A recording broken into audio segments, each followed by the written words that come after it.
Vous remercier, camarades et mesdames et messieurs de la presse, chers journalistes.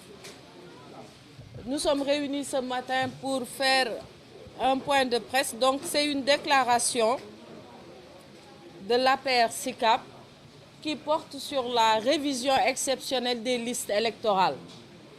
Donc nous sommes réunis uniquement pour présenter cette déclaration-là. Et j'espère que les questions porteront sur la déclaration. On pourra peut-être faire 2 ou 3 questions, mais le sujet du jour, c'est vraiment la déclaration relative à la révision exceptionnelle des listes électorales. À la veille de la clôture de la révision exceptionnelle des listes électorales, entamée depuis le 31 juillet 2021, et sur la base des remontées des opérations électorales dont nous disposons, aussi bien de la part de nos représentants dans les commissions administratives que de nos responsables sur le terrain, nous constatons, pour nous en féliciter, l'engouement des populations et leur forte mobilisation durant cette période d'inscription, de modification ou de radiation au niveau de la sous-préfecture de Grand Dakar, particulièrement dans la commune de Sicap Liberté.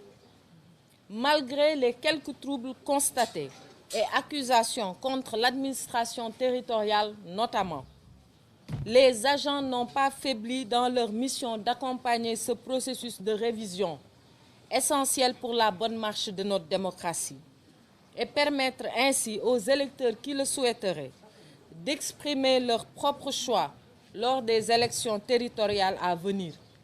Car l'engagement citoyen est le premier pas pour des politiques publiques locales susceptibles d'améliorer durablement les conditions de vie des citoyens. C'est d'ailleurs le moment de déplorer cette habitude de certains acteurs politiques qui préfèrent la calomnie et les accusations gratuites à la bonne foi. Cette méthode qui consiste à manipuler l'opinion pour récupérer des voix ne peut et ne doit plus prospérer. Les Sénégalais, dans leur écrasante majorité, savent toujours, le moment venu, faire la part des choses entre les nihilistes et les négationnistes qui se saisissent de toute opportunité pour jeter l'opprobre sur notre système démocratique qui a fini de faire ses preuves. Et ceux-là qui proposent aux communautés des actions concrètes, des projets de société crédibles dans la paix et la stabilité pour tous. Notre démocratie est un bien commun.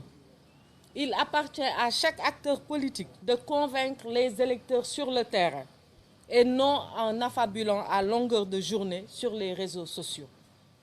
C'est pourquoi nous nous félicitons des efforts soutenus des responsables et militants de Benno Bokk Yakaar de la commune de Sicap Liberté dans l'incitation des citoyens à aller s'inscrire sur les listes en toute impartialité. En tant qu'acteur politique, notre rôle ne se limite pas qu'à convaincre et défendre nos idées, mais surtout à renforcer également l'expression de la démocratie. Les responsables et militants de la coalition de la majorité présidentielle ont montré une grande solidarité dans cette période de révision exceptionnelle des listes. Cette dynamique doit être maintenue pour aller vers les prochaines échéances. Solidairement, dans un esprit de dépassement et de discipline, nous suivrons les orientations de la conférence des leaders de Benno Bokk Yakaar relativement à leurs directives de mobilisation et d'animation à la base et de proximité dans la prise en charge des préoccupations au quotidien. Notre objectif demeure la poursuite de notre programme pour l'émergence du Sénégal à travers la maîtrise de nos terroirs pour la territorialisation des politiques publiques telles que déclinées dans la vision du président Macky Sall. Cet objectif doit être le seul moteur qui nous mènera à une série de victoires certaines pour les élections à venir. Je vous remercie de votre aimable attention.